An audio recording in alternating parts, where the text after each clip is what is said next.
Hello and welcome everybody. I'm Tessa, I work for CloverDX and I'm going to be facilitating this webinar session. So presenting today is Branyo Repchek, who's our VP of Product at CloverDX. And today we're going to cover what's new in CloverDX 5.9. This is our latest product release, so Branyo is going to be showcasing the changes we've implemented in the latest version, and this was only released a couple of days ago. So a couple of housekeeping notes before we get going. We're going to be answering all questions at the end, so if you do have any, just pop them in the Q&A box and we'll get to them. I'm also going to be sending the recording of this session out via email later on this evening, so keep an eye out on your inboxes for that. So that's it from me. I'm going to hand over to Branyo. Thank you, Tessa. Welcome, everyone. I'm glad you could join us just before Christmas. As Tessa mentioned, today I'll talk a little bit about our latest release, which we released actually last Tuesday. It's CloverDX 5.9. And just as usually, kind of a recap of where we are in our release stream. So we released 5.9, and many people were actually interested what's going to be next, whether we are going to go to 6 or 5.10 or something entirely different. So, you need not wonder anymore. It's 5.10 and probably 5.11. So we are keeping number 6 in reserve for something a little bit bigger that we'll release later. So with the introduction done, let's talk a little bit about the highlights of this release, and then I'll cover those in more detail and actually show you some of this stuff live. The first thing that's probably the most noticeable change is another improvement of operations dashboard that we released first in the previous release in 5.8. We now have the ability to create multiple dashboards that will help you organize the monitors that you have so that different people or different teams can have different views of their environment and kind of navigate what they need easier. We've also implemented another extension of the dashboard, which we call past alert badges. This is something that will help you figure out that there has been something happening with your server. If there have been an error, if there have been errors before that you've missed because you just haven't checked. Right? Before, in the previous version, it was easy to miss something like this. Now you'll get an icon on a monitor showing what was happening. And another very large feature, this is something that we've been asked to implement for quite a while. It's connectivity, or native connectivity actually, to Apache Kafka. So you'll be able to connect to Kafka topics, read, write pretty much any data that you need. As usually, we have full release notes available on the website, and you can see the link down there, but you can get there very easily from our pages. Let's talk about the features directly. I'll start with multiple dashboards because, as I mentioned, this is something that's the most visible change. Right away, when you open the server console, you'll be taken to the monitoring view, which is something that we've added in the previous release in 5.8. And now we've added a menu that allows you to switch between different dashboards. You can create any number of dashboards. Just one needs to be there always. It's called main dashboard by default. You can reassign it if you want to, but you cannot delete it, right? So you cannot end up with a server that has no dashboards at all, but it can have any number of those. The dashboards themselves are completely independent, meaning that what is in each dashboard doesn't impact anything else in any other dashboard. So even if you create a dashboard as a copy of an existing one, you can then modify the copy without worrying that you'll affect someone else's dashboard by changing a monitor, for example, or removing something from it or changing its settings and so on. The only thing that's global for the dashboards is the status of the monitors, meaning that if something is failing, it will be shown failing in each dashboard that includes a monitor that monitors given trigger. And obviously, if you clear the trigger status for that, it will be reflected immediately in all the dashboards that have a monitor that keeps track of it. Another thing that also is visible in the dashboards is what we call past alerts. This is something where we basically added a new state to monitors. Before, in previous release, you can have monitor that's either fine or is failing, right? So if something fails, it transitions from the OK state, that's the green check mark, onto the failing state. And obviously, when you click on it, you get to see the details of the failures and so on. If something then successfully ran in previous version, it would have transitioned back into this successful state. But this is something that, while it was good to have kind of a healing ability on the monitors so that they do not remain stuck in the fail state, it was something that was hiding past failure. So now we've implemented the badge, which is visible as an icon over here. So from failure, if the endpoint or whatever you are monitoring starts succeeding again, it will transition into a successful state. So you will see that whatever you are monitoring works properly, but you will also get the warning icon there showing you that there have been some errors in the past that you can look at, right? So you can actually investigate past issues. Let's now jump to the server for a little bit, and I can show you what it looks like live. So this is the dashboard as it's shown when you log into the server. You can see me showing the main dashboard, right? So this is the one that you cannot delete. That's there always. And the new menu to switch the dashboard is visible over here. You can, of course, create a new dashboard simply by providing a name. It doesn't have any other settings so far. So I can create something like this, and it starts empty, so I can easily add something to it. For example, I can monitor all the sandboxes and it will create everything from me. For me. From that point on, I obviously have a new dashboard that I can switch. Switching the dashboard just switches the view, so you can see the monitors that are part of the dashboard. Of course, there is some management of this, so you can rename the dashboard. You can clone it, right? As I mentioned, you can create a copy that when you modify this one, it will not change anything in the previous one, right? So for example, if I do this, it will only happen over here. But if I switch the dashboard to the original one, it doesn't change. All right, so copying, you are basically creating a deep copy so everyone can keep their dashboard configured the way they want it, they need it. The same thing applies to whether you are showing failing first or not, right? It doesn't in fact impact the way that the monitors work. Let's now have a look at the alerts. I'll look at the main dashboard again, and let's try and make something fail. And so at this point, everything I have on this dashboard is green, so everything is running properly. So let's run an application that will make it fail.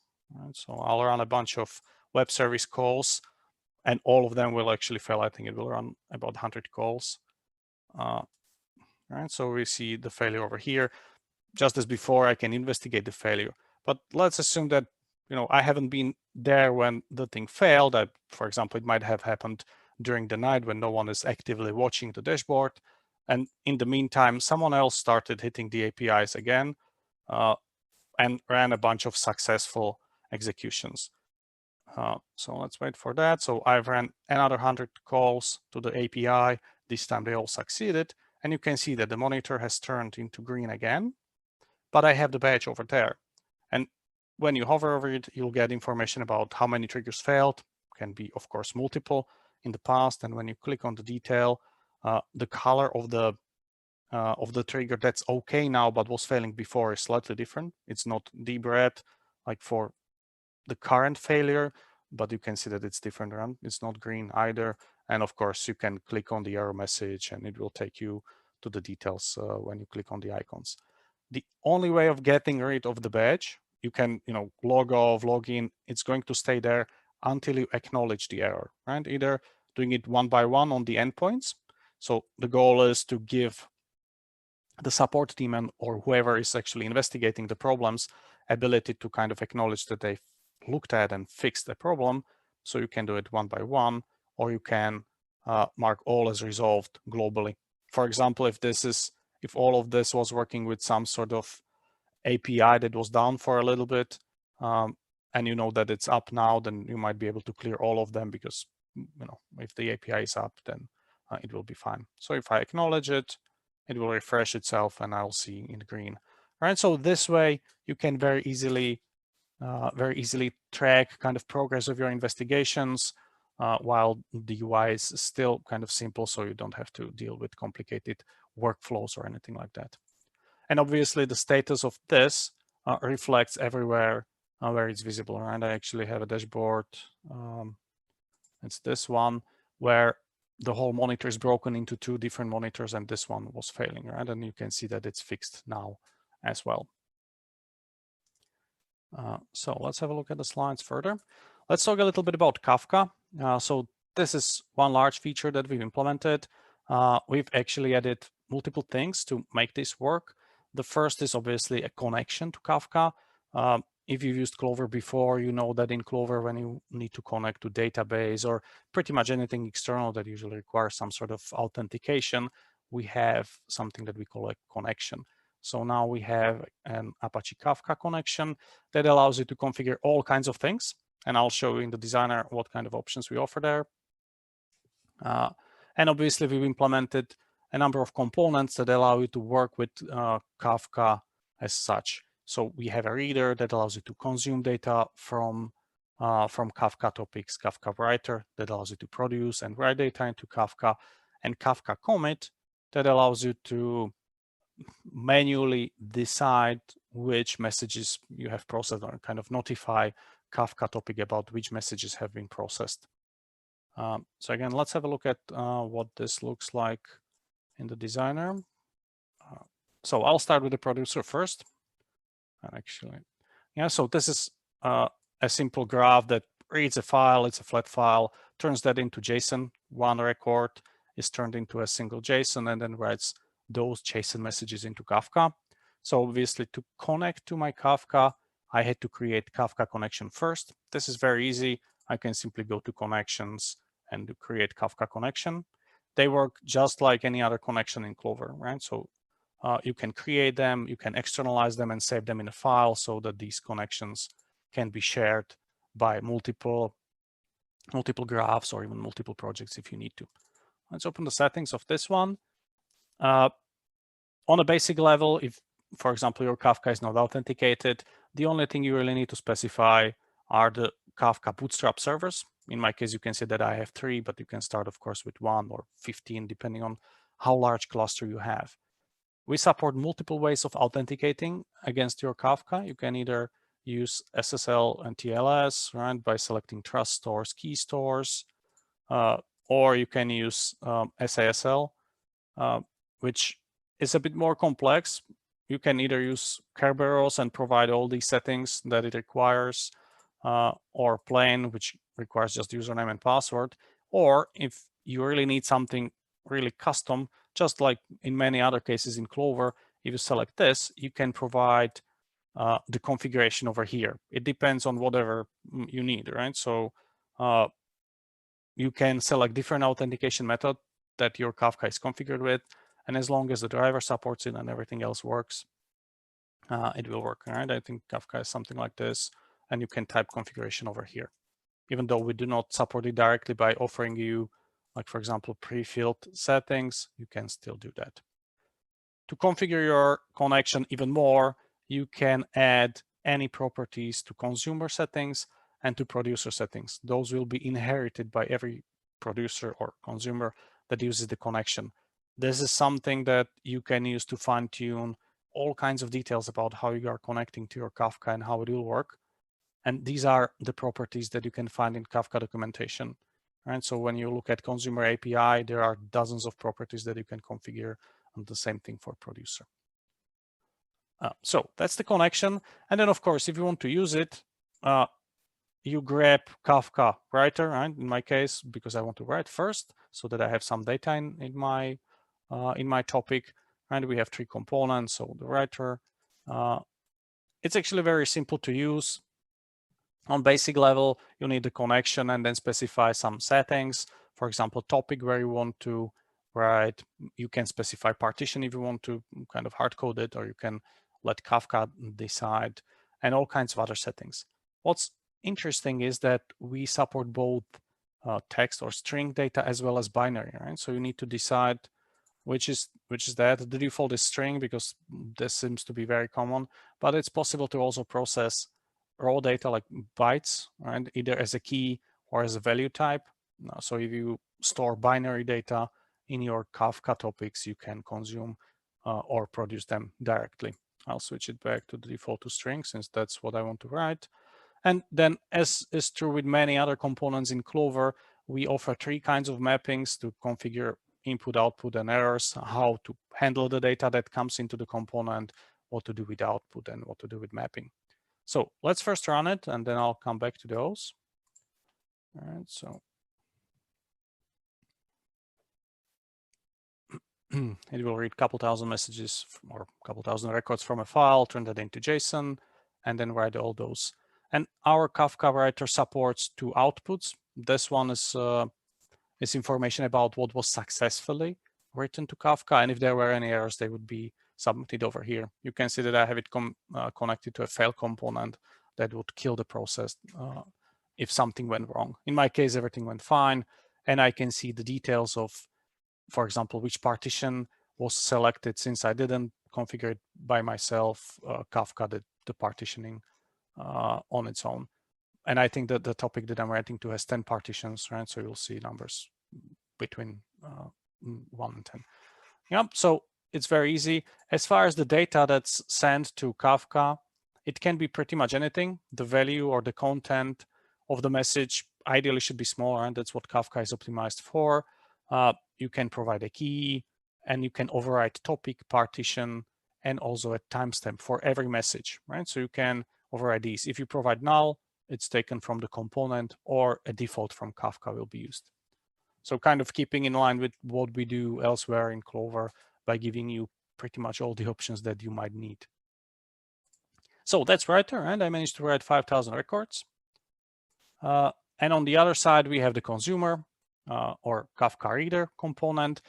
In this case, the way I configured it is that I'm reading data from the same Kafka topic, parsing the JSON, writing it into a database, and only when that succeeds, I'm committing to Kafka. So saying to Kafka, yes, I've processed these messages, right? Instead of relying on auto commit over here and hoping that everything runs fine, I am only saying to Kafka, yes, move the position in the stream or move the offset only when I save it in my database.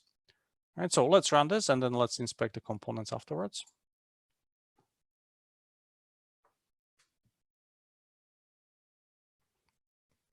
Yeah, you see, I've run it a couple times before, so I actually have more than 5,000 records in it. Just as before, I get pretty much everything, right? I get my JSON, keys, partitions, topic, details, and of course, timestamp and offset. The component itself has quite a lot of configuration as well. Of course, you need the connection, the name of the topic that you want to consume, and also a group, right? Since Kafka is something that's meant to be used in high performance usage scenarios, you can create multiple parallel components that will use the same group. The easiest way of doing that would be in Clover cluster, simply turning allocation to number larger than 1. So Clover will automatically create multiple instances with the same group, and then Kafka will automatically give you some of the data and will be processed in parallel, right? So that way you get very good performance, much faster than processing data like I'm doing in here. Right? In my case, I only have 1 node of the server, so not much. It wouldn't help me much if I parallelized it more. As before, we can configure value and key types and many other settings for how long the component is actually going to run. For example, it can wait for a little bit, right? If it exhausts the data that's in the topic, it will wait for a little bit before finishing. Right? You can turn this into a different value so it holds a little bit longer if you want to, or you can stop at certain number of events and so on. You can also seek to specific point in Kafka stream, right, by providing an offset, which might be useful if you want to reprocess some data, for example, by running a process and so on. Again, as I mentioned before, tons of settings that allow you to configure exactly how you want to use your component. With Kafka commit, this is actually a very interesting component because this is the only component in Clover that relies on some other component internally, right? It needs to know which Kafka reader it is basically committing for, and you have few options of how to do that. If you only have 1 reader in a graph, you can do auto detect, so it will figure it out on its own. Or if you had multiple, you can pick, right? So I can actually pick and explicitly say which reader I want to commit if I had multiple readers, for example, reading from multiple topics. And of course, some settings that relate to how to process data that's sent to the component. Yep, so in this way, you can safely process data from Kafka by reading it, doing something with the data that if it fails, it will not commit, meaning that you have not ended up with partially processed data, but rather you can start reading from Kafka again from the same point where you left off last time. Now let's go back to the slides. And what's interesting about Kafka is you might have noticed that these components have a little bit strange color. If you've used components in Clover before, you know that we've never had color like this. And this is because we have put them into a separate category that we call incubation. This is something that we started doing with this release. And it's basically a way for us to give you access to some features earlier than what we would have done in the past. And by that, I don't mean that these components are unfinished. We actually do consider them finished. We have full testing infrastructure, automated tests, and everything else. So you can use them in production. There's just one kind of caveat with that we are hoping that the customers who asked for this will provide feedback based on what we've implemented, and we might change interface of those components more than what we would normally do if the components were already out of incubation group. So for example, we might change the properties and so on. The goal for this is the components will not stay in incubation for too long, usually maybe a release or two.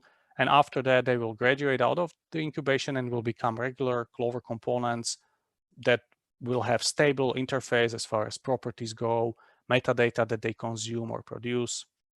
But even now, even when they are in incubation, these are fully supported, right? So if you use these components and figure out a problem or something happens, you can contact our support and they will support it just like any other feature in Clover. Yeah, so this is something where we are trying to get our customers to provide more feedback and basically work with you guys so that we build a product that is better and easier for you to use. We will be using something like this in the future as well. For now, we have it only in the designer, right? So we don't have any incubation features on the server, but we might do something like that in the server if we figure out some functionality that would warrant that. Of course, the 5.9 release contains tons of other changes and improvements, so I'll highlight just a few. The first one is something that will help everyone who's working with S3 and actually processing large files.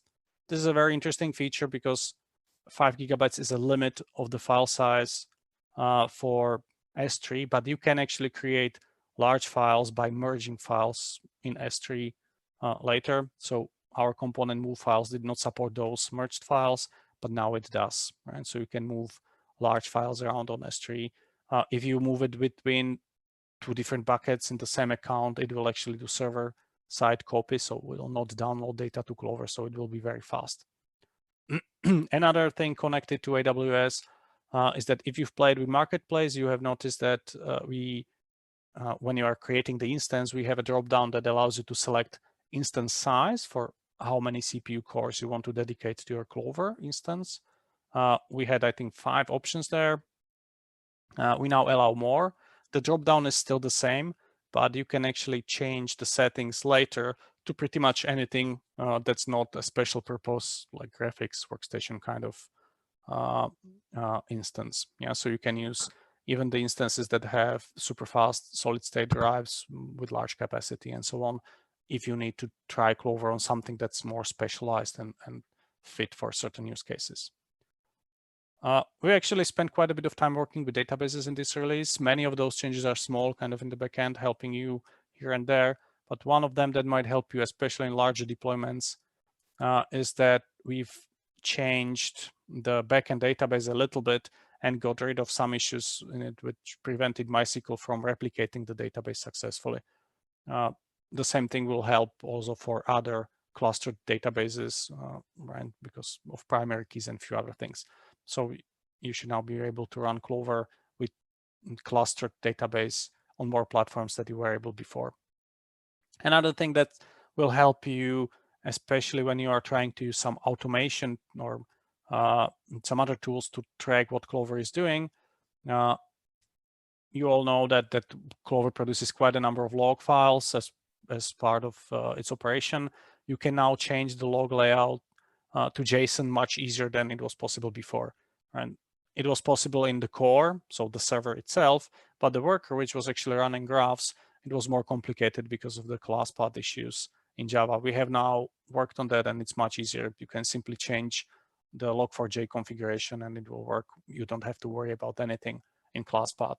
This will be especially useful if you are using tools like Splunk, Datadog, and similar tools to monitor those log files, because JSON is obviously much easier to parse for those tools than plain text log that is meant for humans to consume. And as usually, we have few changes that relate to compatibility. The first one that I'll mention is a streaming listing of sandboxes. This is something that we've implemented in line with the other protocols like S3 or FTP and so on, or local storage, so that the operation is no longer blocking, but rather it will start producing information about files as soon as it can. The downside of that is that the files are no longer going to be sorted by name. Right? Before, in previous release, when you listed files in a sandbox, it gave you everything sorted nicely. Now it doesn't, but it will produce the result much faster. So if you need your data sorted, you can do it afterwards with a component. Besides that, the interface of the component hasn't changed at all. We've also added support for SQL Server 2019 for the server backend. Clover worked fine even before that, but it wasn't officially supported. Now it is. So it's part of our testing infrastructure, and you should update your drivers to the latest one, right? Because that's what we test against at this point. Another change relates to Java. That's part of the designer. When you install the designer, it carries its own Java with it, right? It will install it if you select that option in the installer. Before we were shipping Oracle JDK 8, now we have switched to Adobe Open JDK 11. Oracle is still supported, so you can still use JDK 8 from Oracle to run the designer. Just uncheck the box to install Adobe when you're running the installer, and then configure it afterwards. And one note about macOS. If you follow Clover a little bit, you might have noticed, or actually if you follow Mac, you might have noticed that a lot of Eclipse-based tools had serious issues running on the latest macOS 11. So we have spent quite a bit of time trying to fix that and released a hotfix for the last releases of Clover, and 5.9 obviously works with Big Sur as well. Right? So the hotfix is now available for CloverDX Designer 5.6 and newer, which are basically all the supported versions of Clover. If you are running something older, like 5.5 or older, we have a workaround for you as well. If you have any issues with that, just let us know. Right? This is something that's very interesting to us, how broken the Eclipse became. So if you have anything, just let us know. And that's everything from my end. So back to you, Tessa. Brilliant. Thank you, Branyo. We'll just give everyone a minute or so to pop any questions that they might have in. But I guess whilst we're waiting for people to do that, I just wanted to share that this is our last webinar of the year, but we are going to be back again in the new year. So to kick them off, the next webinar is going to be on January the 12th, and this is going to be us sharing best practices to follow when upgrading your CloverDX. As we all know, upgrading can sometimes be put off, so this is why we're here to kind of guide you through that process. So I'm going to share the link for that now in the chat. Bear with me a second. And also 5.9 is available to download from the customer portal, so I'm going to share the link to that in the chat too. So that's in there for you now. Just see if we have any questions. Give everyone a minute or so.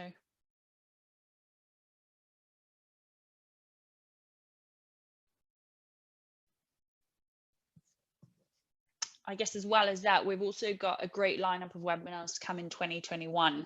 So we're going to be adding them to our webinar listing page on our website, so you can catch all upcoming and on-demand webinars there.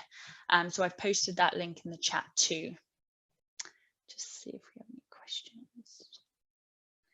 I guess we haven't had any questions, so I guess we'll wrap up for today, Branyo. You can always contact us via our website if you do have any questions. Oh, sorry, as I said that, something's come up. So Branyo, when is 6.0 due? There is no date for that yet. Right? In general, we release everything every 3 months, right? So the next release will be next March, at the end of March, then at the end of June, at the end of September, but we do not have any like deadline for 6.0. Okay. We'll just hang on for another sec, see if there's any questions. Okay, I think we'll wrap it up there. So thank you, Branyo, and thank you all for attending and for your continued support this year. We've had a great run and we look forward to seeing you all in the new year. So everyone have a lovely festive break and thank you so much. Take care. Thank you, everyone. Bye-bye.